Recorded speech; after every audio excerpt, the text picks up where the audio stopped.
አመሰግናለሁ አቶ ልደቱ። ሁላችሁም እዚህ የተገኛችሁ ክቡራትና ክቡራን እንደምን ዋላችሁ፣ እንደምን አደራችሁ፣ እንዴት አረፈዳችሁ? በየሰዓታችሁ ስላገኘኋችሁ በጣም ደስ ብሎኛል። ትልቅ ክብር ነው ይሄንን መድረክ ማግኘት። በተለይ ልክ እንደ አንድ የአዲስ አበባ ልጅ በአብዛኛው የኛ ስቃይና መከራ መድረክ ተነፍቆት እያለ ይሄንን የሚያክል ትልቅ መድረክ ማግኘትና የህዝቤን ድምጽ የማሰማት እድል በማግኘቴ በጣም ደስ ብሎኛል። በዋናነት አብሮነት ኢትዮጵያ እስከዛሬ ሲሰራ የነበረው ነገር በጣም ትልቅ ነው። በጣም ውጤታማ የሆነ ስራ እየሰራ ያለ ነው። ለወዳጆቹ ኢትዮጵያን ለሚወዱ መዳን ለምንፈልግ ለኛ በጣም ትልቅ የምስራች ነው አብሮነት ራሱ። በተለይ ደግሞ እየታገልናቸው ላሉ አገዛዞች ደግሞ ትልቅ መርዶ ነውና ስለዚህ በጣም ደስ ብሎኛል። አቶ ልደቱን በጣም አመሰግናለሁ። በተለይ በተለያዩ ጊዜያት ስለ አዲስ አበባ ህዝብ መከራ በተከታታይነት የጻፍካቸው ጽሁፎች በጣም ትልቅ ተነሳሽነት በህዝቡ ላይ በወጣቱ ላይ ትልቅ ተነሳሽነት ፈጥሯል። ስለዚህ ዛሬ በተሰጠኝ አጭር ሰዓት የማቀርበው የአዲስ አበባ ከተማችንን አሁናዊ ችግር እንግዲህ እንደ መግቢያ በመተንተን ከዛ በኋላ እንግዲህ በተሰጠው ርዕስ ሳልወጣ ሲቪክ ማህበራት ህዝብን በማንቃት ሰላማዊ ህዝባዊ እምቢተኝነትን በመደገፍና በአጠቃላይ የህዝቡን ጥቅምና ደህንነት በማስከበር ረገድ ሊኖራቸው ስለሚችል ሚና ያለኝን አቋም በተሰጠኝ ሰዓት ለማብራራት እሞክራለሁ። እንግዲህ የአዲስ አበባ ህዝብ አሁን ያለበትን መከራ ያለበትን ችግር ሁሉም ሰው የሚያውቀው እንግዲህ በተለይ ሲመዘዝ ይሄ ችግር ይሄ መከራ የሚጀምረው በ1987 ጸድቆ በወጣው ህገ መንግስት ይዞት የመጣው ብዙ አይነት ጣጣ እንግዲህ እኛን ለዛሬው ችግር የዳረገን ማለት ነው። ስለዚህ ያ ህገ መንግስት ደግሞ አዲስ አበባ የሀገሪቱን ዋና ከተማ፣ አዲስ አበባ የአፍሪካን ዋና ከተማ፣ አዲስ አበባ ከ60 በመቶ በላይ የሀገሪቱ የፋይናንስ አቅምና የተማረ ኃይል ያለባትን ከተማ እንደ ክልል አላት። እንደ ክልል ባለመታወቋ ስለዚህ በጣም ብዙ ነገሮችን አጥተናል ማለት እንደ ክልል አንታወቅም። ለወደፊት ክልል የሆነ እድል የለንም። የፌደራሉ አካል አይደለንም። እንግዲህ ሀገሪቱ ውስጥ ትልቅ ገቢ የሚያስገባ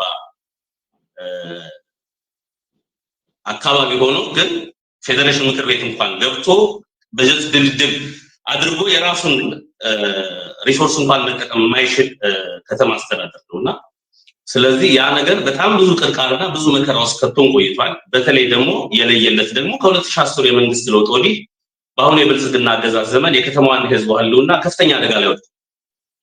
አደጋውን በዋናነት የፈጠረውን በአገዛዝ ውስጥ የተንሰራፋው አዲስ አበባ የኔ ናት የሚለው አክራሪ ብሔረተኝነት አመለካከት። እንግዲህ ከዚህ ቀጥሎ በተቻለ መጠን ወደ ሲቪክ ማህበራት ሚና ከመሄድ በፊት አሁን የአዲስ አበባ ህዝብ ያለውን የህልውና ፈተና አጠር አድርጌ ለማብራራት እሞክራለሁ። ከዛ በኋላ ከሁለተኛው ርዕስ ጋር አያይዘዋለሁ ማለት ነው። እንግዲህ ህገ መንግስቱ የወለዳቸው ስጋቶች ከስጋትነት አልፈው አሁን ያለው የብልጽግና አገዛዝ እየፈጠራቸው ያሉ የደህንነት አደጋዎች አይነትና ስፋታቸው ከዕለት ወደ ዕለት እየጨመረ ይገኛል። ጥቂቶቹን ለማንሳት ያህል እንግዲህ ዜጎች በብሔራቸው እየተለዩ አስከፊ የሆነ ጥቃት ተፈጽሞባቸዋል። በአማራ፣ በትግራይ፣ በጋሞ ተወላጆች ላይ ለዓመታት የደረሱትን ጥቃቶች እንግዲህ ማየት ይበቃል። በአዲስ አበባ ውስጥ ያሉ በርካታ ቤተ እምነቶች ሲፈራረሱ አይተናል። ይህንንም ተቃውሞ የወጡ የእምነቱ ተከታዮች ሲታሰሩ፣ ሲገረፉና ሲገደሉ አይተናል። ሸገር ከተማ የተባለ የከተማ ቀለበት በመመስረትና የአዲስ አበባ ህዝብ በከበባ ውስጥ እንዲገባ ሲደረግ አይተናል። መንግስታዊ እንባ ጠባቂ ተቋምና ሰብአዊ መብት ኮሚሽን እንኳን አምነው በሰጡት መግለጫ መሰረት ሸገር የተባለ የቀለበት ከተማ ውስጥ የነበሩ ከ100 ሺህ በላይ የሚቆጠሩ ዜጎች ከህጋዊ ይዞታቸው ተፈናቅለው የገነቡት ቤቶቻቸው ፈርሰው ንብረቶቻቸው ተወርሰው ሜዳ ላይ ባዶ እጃቸውን እንዲቀሩ ተደርጓል። የከተማችን ታሪካዊ አሻራ እንዲጠፋና የነዋሪዎቿ ማህበራዊ ቋጠሮ እንዲበጣጠስ በማሰብ የከተማዋ ነባር ሰፈሮች ፈርሰው በመቶ ሺዎች የሚቆጠሩ ህዝቦች ተፈናቅለው ወደ ከተማዋ ጫፍ ወጥተው እንዲኖሩ ተደርጓል። ከነዚህ መሃል ቁጥራቸው በርካታ የሚሆኑ ዜጎችም ምትክ ቤት ሳይሰጣቸው አውላላ ሜዳ ላይ ተበትነዋል። ከሁሉም የመንግስት መስሪያ ቤቶች የብሔር ተዋጽኦ ማመጣጠን በሚል ሰበብ የከተማዋ ህዝቦች ከስራ እንዲባረሩ ተደርጓል። በነባር የከተማዋ ሰፈሮች ላይ በተደረገው ህዝቦችን የማፈናቀል ስራ ህፃናት ከሚማሩባቸው ትምህርት ቤቶች ተፈናቅለው በአዲሱ ሰፈሮቻቸው ደግሞ ቦታ የለንም እየተባሉ በአሁኑ ሰዓት በመቶ ሺዎች የሚቆጠሩ ህፃናት ላለፉት 2 ዓመታት ከትምህርት ገበታ ርቀዋል። የከተማዋ ህዝብ በለመደው ቀይ ያፈራው ቤት ንብረቱን ከማጣቱ በተጨማሪ የዕለት ተዕለት ኑሮውን ለማቃናት ለዓመታት የገነባው ቢዝነስ ፈራርሶበት ወደ ከፋ ድህነት ውስጥ ገብቷል። ከትናንሽ ጉሊቶች ጀምሮ እስከ ትላልቅ የንግድ ቦታዎች ጭምር ፈራርሰው ባለ ይዞታዎቻቸው አዲስ አበባዎችም እንዲበተኑ ተደርገው እዚያው ቦታ ላይ ግን አይናችን እያየ አዳዲስ የንግድ ቦታዎች ተገንብተው ሌላ ሰዎች ተሰጥተዋል። በመንግስት መስሪያ ቤቶች ውስጥ እንደ አዲስ የተቀጠሩ ሰራተኞች ሆን ብለው የከተማውን ህዝብ የትኛውንም የመንግስት አገልግሎት እንዳይጠቀም እንዲያደርጉ የሰለጠኑ በሚመስል መልኩ በማጉላላት በማመናጨት አገልግሎቶችን በማስተጓጎል በቀጠሮ በማጉላላት ዜጎች እየተሰቃዩ ነው። በተለያዩ ማህበራዊ ሚዲያዎች ሆን ተብሎ በሚመስል መልኩ የከተማዋን ህዝብ የሚያንቋሽሹና ሰብአዊ ክብሩን የሚነኩ ንግግርና ቅስቀሳዎች ተበራክተዋል። አዲስ አበባዎች እንደ ዜጋ ሊቆጠሩ የማይችሉና ካወላለዳቸው ጀምሮ ከሞራል ደረጃ ዝቅ ያሉ መሆናቸውን ከተራ አክቲቪስት እስከ ፓርላማ አባል ድረስ ደጋግመው ሲናገሩ የጠየቃቸው ባለመኖሩ ይህ አይነቱ የሰብአዊ ቅስቀሳ ያገዛዙን አመለካከት ይሆንን ብለን ለመጠርጠር እንገደዳለን። ፓርኪንግ፣ ተራ አስከባሪነት ወዘተ የመሳሰሉ ለወጣቱ አዲስ አበባ የገቢ ምንጭ የነበሩ ስራዎች እንኳን ሳይቀር ማህበራቶቻቸውና የልማት ቡድኖቻቸው ፈራርሰው እዛው ጋር አይናቸው እያየ ሌሎች እንዲዳረጁባቸው ተደርጓል። ላለፉት 7 ዓመታት ሐሰተኛ የነዋሪነት መታወቂያዎች እንደ ቆሎ ታድለዋል። ይህ ህገወጥነት ደግሞ የሚሰራው ህጋዊ ተብሎ በተዋቀረ ወረዳና ክፍለ ከተማ ውስጥ ሲሆን ዋነኛ ዓላማው የከተማዋን ዲሞግራፊ ለመከለስ የሚል የትም የማያደርስ ውሎ አድሮ ግን በህዝቦች መካከል መቃቃርን የሚፈጥር ድርጊት። በየትምህርት ቤቶች ህዝብ ሳይወያይባቸው ሰንደቅ ዓላማ መቀየር፣ የሌላ ክልል መዝሙርን በግዳጅ ለማዘመር የሚደረጉ ጥረቶች ሁሉ ባለፉት ዓመታት የከተማዋን ህዝብ በግዳጅ ወደ አንድ አይነት ማንነት የማጥመቅ ሙከራዎች ናቸው። በከተማው ላይ የተንሰራፈው ጉቦ፣ ዝርፊያና ስርዓት አልበኝነት ከመቼውም ዘመን የከፋው የጸጥታ ኃይሎች፣ ደንብ አስከባሪዎች፣ የገቢዎችና ጉምሩክ ባለስልጣን ሰራተኞች፣ የቀበሌ አገልግሎት ሰጪ ኦፊሰሮች ወዘተ እንደ ህጋዊ መብት መቁጠር ከጀመሩ ቆዩ። በተከታታይነት እየተጣሉ ያሉ ግብሮችና የተለያዩ አስገዳጅ ክፍያዎችና መዋጮች መጠን ከጊዜ ወደ ጊዜ እየከፋ ነው። እንግዲህ ይሄው እየሆነ ያለው እንግዲህ በአገሪቱ ታሪክ ታይቶ የማይታወቅ እጅግ አስከፊ የኢኮኖሚ ድቀትና ስራ አጥነት ባለበት ወቅት መሆኑ የህዝቡን ስቃይና መከራ የከፋ እንዲሆን አድርጎታል። ለኮሪደር ልማት፣ ለአካባቢ ማስዋብ፣ ለጸጥታ፣ ለደንብ ማስከበር፣ ለስፖርት እየተባለ ህዝቡን ከአቅሙ በላይ ገንዘብ እንዲከፍል የሚያስገድዱበት ድብቅ ዓላማ ኢኮኖሚያዊ ጫናው ሲበዛበት ከተማዋን ለቆ ይወጣል በሚል እሳቤ እንደሆነ እንገምታለን። የከተማው ህዝብ ከፍተኛ በደል በዝቶበት ለመንግስት መስሪያ ቤቶች ወይም ለጸጥታ አካላት አቤት በሚልበት ሰዓት ለምን ወደ ሀገራቸው አትሄዱ የሚል ጥያቄ እንደሚጠየቁ በርካታ ዜጎች ሲናገሩ ይደመጣል። ለምን ወደ ሀገራቸው አትሄዱ? ከዚህ ሌላ የት ነው ሀገራችን ለሚለው የአዲስ አበባዎች ምስኪን ጥያቄ ቀጥተኛ ምላሽ ተሰጥቶ ባያውቅም በአገዛዙና በአገልጋዮቹ አእምሮ ውስጥ ግን የአዲስ አበባ ህዝብ መጤና ህገወጥ ሰፋሪ እንደሆነ የሚታሰብ መሆኑን በስጋት እንገነዘባለን። በዚህም ምክንያት በህዝቡ ላይ የሚደርሰው ማህበራዊ፣ ኢኮኖሚና ፖለቲካዊ ጫና ሆን ተብሎ የተቀነባበረና ከተማዋን በመጤነት ሰፍሯል ተብሎ ከሚታሰበው ህዝብ የማጥራት ድብቅ ሴራ መሆኑን እንገነዘባለን። ከነባር ርስቶች ከመፈናቀል በተጨማሪ የአዲስ አበባ ሁለተኛ ዙር መፈናቀል ሊገጥመው እንደሚችል ስጋት አለ። የከተማው ህዝብ አሁን ሰፍሮባቸው የሚገኙ አካባቢዎች በጣም ለጸጥታ አስጊና ለነዋሪዎች የደህንነት ዋስትና የማይሰጡ በመሆናቸው በማንኛውም ወቅት ጥቃት ሊሰነዘር እንደሚችል ስጋት አለ። እነዚህ ጥቃቶች ከተፈጸሙ ደግሞ ከተማዋን ለአንዴና ለመጨረሻ ጊዜ ለቆ ከመውጣት ውጪ አማራጭ እንዳይኖረው ይደረጋል። ያ ሲሆን ነው ለዘመናት ሲታሰብበት የቆየው አዲስ አበባን የአንድ ክልል ንብረት የማድረግ ፕሮጀክት የሚጠናቀቀው ማለት ነው። በአጠቃላይ አዲስ አበባ አሁን ባለው ስርዓት ተጨቆኗል፣ ተዘርፏል፣ ተርቧል፣ ተፈናቅሏል። እንዲሁም በታሪክ ለመጀመሪያ ጊዜ ሉዓላዊ ዜግነቱ ጥያቄ ውስጥ ገብቶ በአስፈሪ ስጋት ውስጥ ይገኛል።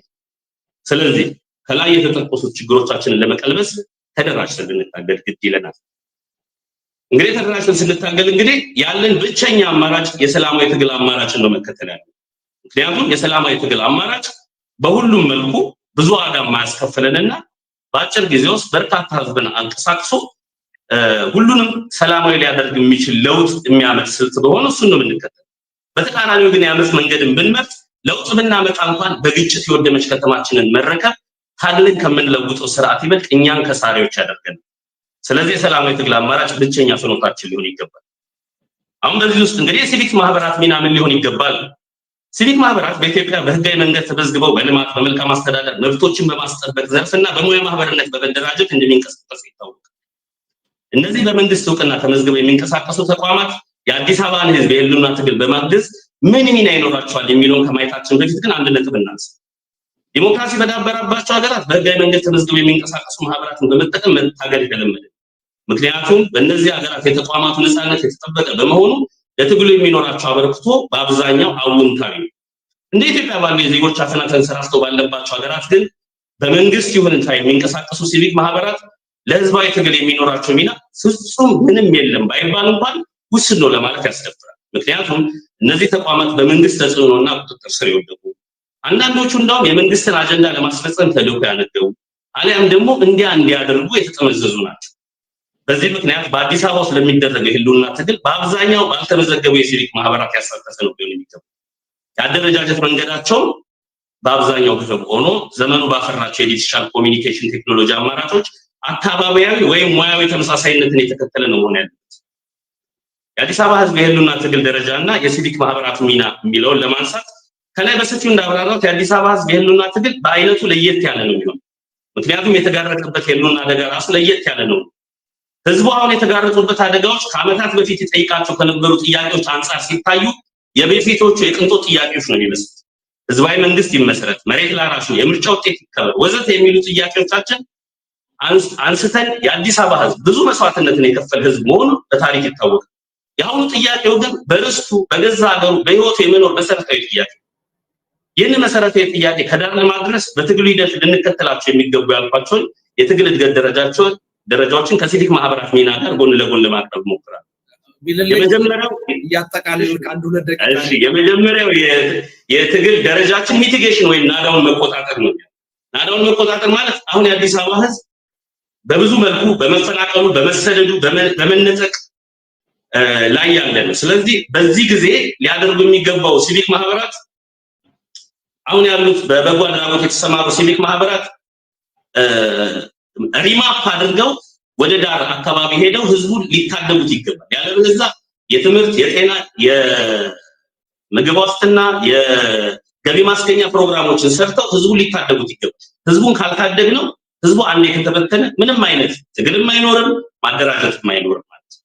ሁለተኛ የሚኖራቸው ሚና ማደራጀት። እንደ አዲስ የሚቋቋሙት በአብሮ አደግ የነዋሪዎች የሙያ ማህበራት፣ ሲቪክ ማህበራት በቀድሞ ሰፈር ልጅነት በአዲስ አበባ ነዋሪነት በወጣት በሙያተኛ በዞታ ወዘተ መደራጀት ይገባል። የህዝቡን ህልውና ለመታደግ የሚሰሩ ስራዎችን ኃላፊነት በመከፋፈል በትጋት በመስራት አንድነትን ማጎልበት ያስፈልጋል። እዚህ ደረጃ ላይ ሌላው በንቃት ተጠናክሮ መሰራት ያለበት ዋና ስራ የአዲስ አበባን ህዝብ መከራና ፍላጎት ሌላው የኢትዮጵያ ህዝብ እንዲሁም ዓለም አቀፉ ማህበረሰብ እንዲያውቀው በማስረጃ የተደገፉ ተከታታይ የሚዲያም ሆነ የጥናት ሪፖርቶች ማውጣት ይገባል።